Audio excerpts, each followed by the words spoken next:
بسم اللہ الرحمن الرحیم۔ کیا آپ نے کبھی سوچا ہے کہ جانور بھی بات کر سکتے ہیں؟ آئیے سنیے حضرت موسیٰ علیہ السلام کے زمانے کی ایک حیران کن حکایت۔ حضرت موسیٰ علیہ السلام کے پاس ایک شخص حاضر ہوا اور کہنے لگا، حضور مجھے جانوروں کی بولیاں سکھا دیجیے، مجھے اس بات کا بڑا شوق ہے۔ آپ علیہ السلام نے فرمایا، تمہارا یہ شوق اچھا نہیں، تم اس بات کو رہنے دو۔ اس نے کہا، حضور آپ کا اس میں کیا نقصان ہے؟ میرا ایک شوق ہے، اسے پورا کر ہی دیں۔ حضرت موسیٰ علیہ السلام نے اللہ سے عرض کی کہ یا اللہ، یہ بندہ مجھ سے اس بات پر اصرار کر رہا ہے، ارشاد فرمایا کہ میں کیا کروں؟ حکم الہی ہوا کہ جب یہ شخص باز نہیں آتا تو تم اسے جانوروں کی بولیاں سکھا دو۔ چنانچہ حضرت موسیٰ علیہ السلام نے اسے جانوروں کی بولیاں سکھا دی۔ اس شخص نے ایک مرغ اور ایک کتا پال رکھا تھا۔ ایک دن کھانا کھانے کے بعد اس کی خادمہ نے دسترخوان جو جاڑا تو روٹی کا ایک ٹکڑا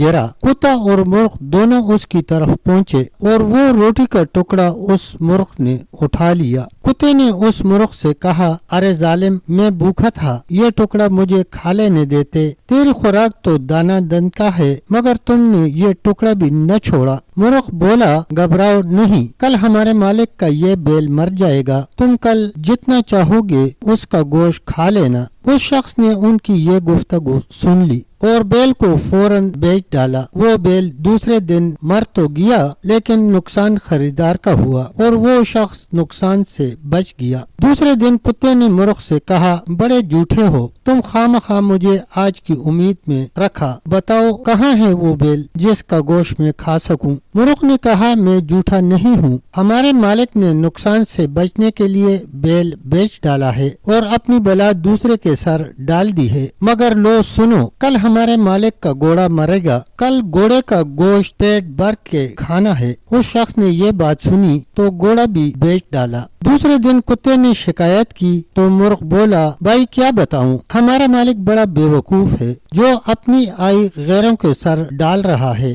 اس نے گھوڑا بھی بیچ ڈالا اور وہ گھوڑا خریدار کے گھر جا کر مر گیا ہے۔ بیل اور گھوڑا اگر اسی گھر میں مرتے تو ہمارے مالک کی جان کا فدیہ بن جاتے، مگر اس نے ان کو بیچ کر اپنی جان پر آفت مول لے لی ہے۔ لو سنو اور یقین کر کہ یہ کل ہمارا مالک خود ہی مر جائے گا اور اس کے مرنے پر جو کھانے وانے پکیں گے اس میں سے بہت کچھ تمہیں بھی مل جائے گا۔ اس شخص نے جب یہ بات سنی تو اس کے تو ہوش اڑ گئے کہ اب میں کیا کروں، کچھ سمجھ میں نہ آیا اور دوڑتا ہوا حضرت موسیٰ علیہ السلام کے پاس چلا آیا اور بولا، حضور میری غلطی معاف فرمائیے اور موت سے مجھے بچا لیجئے۔ حضرت موسیٰ علیہ السلام نے فرمایا، نادان، اب یہ بات مشکل ہے، آئی قضا ٹل نہ سکے گی، تمہیں اب جو بات سامنے نظر آئی ہے مجھے اسی دن نظر آ رہی تھی جب تم جانوروں کی بولیاں سیکھنے پہ اصرار کر رہے تھے، اب مرنے کے لیے تیار رہو۔ چنانچہ دوسرے دن وہ شخص مر گیا۔ پیارے دوستو، یہ کہانی ہمیں سکھاتی ہے کہ بعض شوق ہماری زندگی کے لیے خطرناک ہو سکتے ہیں۔